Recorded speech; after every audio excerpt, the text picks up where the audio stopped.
Dear colleagues, excellencies, before we conclude this session of the general debate, I would like to tell you that one delegation has requested to exercise the right of reply. I would like to remind members that statements made in exercise of the right of reply are limited to 10 minutes for the first intervention and 5 minutes for the second intervention, and that delegations must take the floor from their seats.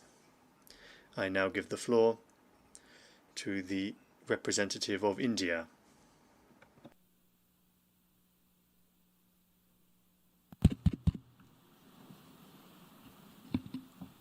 Mr. President, we exercise our right of reply to one more attempt by the leader of Pakistan to tarnish the image of this august forum by bringing in matters internal to my country and going so far as to spew falsehoods on the world stage.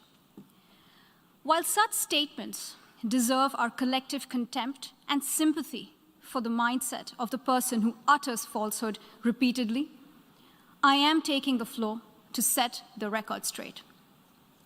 Regrettably, this is not the first time the leader of Pakistan has misused platforms provided by the UN to propagate false and malicious propaganda against my country, and seeking in vain to divert the world's attention from the sad state of his country, where terrorists enjoy free pass while the lives of ordinary people, especially those belonging to the minority communities, are turned upside down.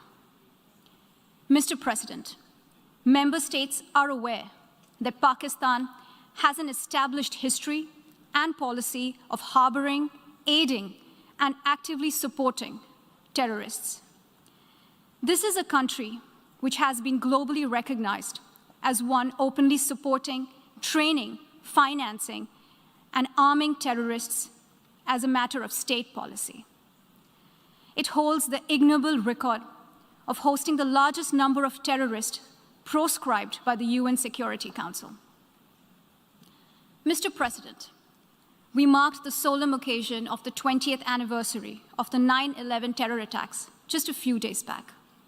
The world has not forgotten that the mastermind behind that dastardly event, Osama bin Laden, got shelter in Pakistan. Pakistan leadership continues to glorify him as a martyr. Regrettably, even today, we heard the leader of Pakistan trying to justify acts of terror. Such defense of terrorism is unacceptable in the modern world. We keep hearing that Pakistan is a victim of terrorism. This is the country which is an arsonist disguising itself as a firefighter. Pakistan nurtures terrorists in their backyard in the hope that they will only harm their neighbors. Our region, in fact, the entire world, has suffered because of their policies. On the other hand, they are trying to cover up sectarian violence in their country as acts of terror. Mr. President, this is also the country that still holds the despicable record in our region of having executed a religious and cultural genocide against the people of what is now Bangladesh. As we mark the 50th anniversary this year of that horrid event in history, there is not even an acknowledgement, much less accountability. Today, the minorities of Pakistan, the Sikhs, the Hindus, the Christians, live in constant fear and state-sponsored suppression of their rights. This is a regime where anti-Semitism is normalized by its leadership and even justified. Dissenting voices are muzzled daily, and enforced disappearances and extrajudicial killings are well documented. Mr. President, unlike Pakistan, India is a pluralistic democracy with a substantial population of minorities who have gone on to hold highest offices in the country, including as President, Prime Minister, Chief Justices, and Chiefs of Army Staff. India is also a country with a free media and an independent judiciary that keeps a watch and protects our Constitution. Pluralism is a concept which is very difficult to understand for Pakistan, which constitutionally prohibits its minorities from aspiring for high offices of the state. The least they could do is introspect before exposing themselves to ridicule on the world stage. Finally, Mr. President, let me reiterate here that the entire Union territories of Jammu and Kashmir and Ladakh were, are, and will always be an integral and inalienable part of India.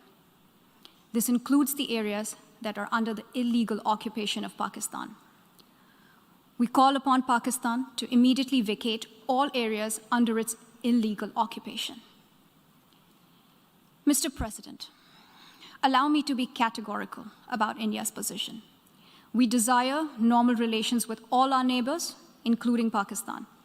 However, it is for Pakistan to work sincerely towards creating a conducive atmosphere, including by taking credible, verifiable, and irreversible actions to not allow any territory under its control to be used for cross-border terrorism against India in any manner. I thank you, Mr. President. I thank the distinguished representative of India, and I now give the floor for 10 minutes to the distinguished representative of Pakistan.